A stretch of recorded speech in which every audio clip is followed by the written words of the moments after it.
Demokrasya ba ang sagot sa pagbabago sa Pilipinas?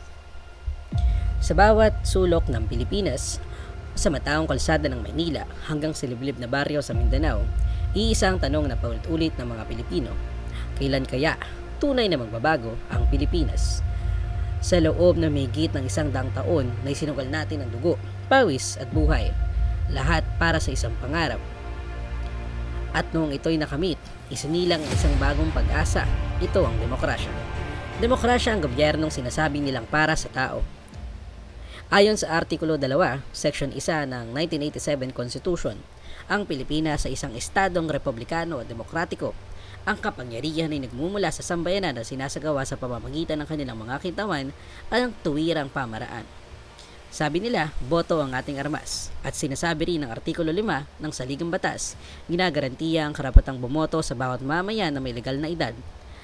Salita ang ating lakas. Artikulo 3, Section 4 na hindi dapat magkaroon ng batas na magbabawas sa kalayaan sa pananalita, pamamahayag o karapatang magpetisyon laban sa pamahalaan, karapatan ng ating panangga.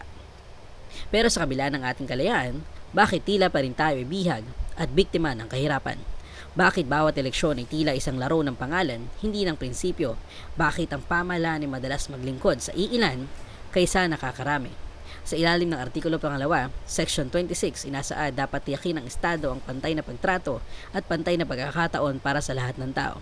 Ngunit madalas ang kapangyarihan ay namamana at ang hustisya ay nabibili. Demokrasya ba ang sagot sa pagbabago?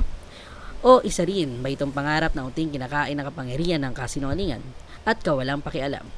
Ngunit, demokrasya hindi lamang sistema, ito'y paninindigan, pagkilos, pakikibaka.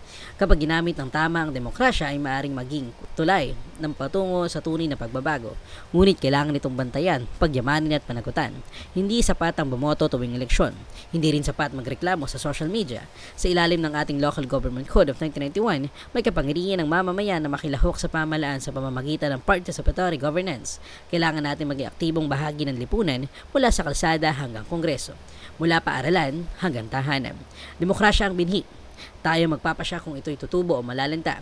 Kaya sa tanong na, demokrasya ba ang sagot sa pagbabago? Ang sagot, depende. Depende kung tayo kikilos. Depende kung tayo boboto ng tama at tamang tao at tayo mamumulat at magiging mulat sa pagbabago. Depende kung tayo mismo sa sarili natin ang pagbabago.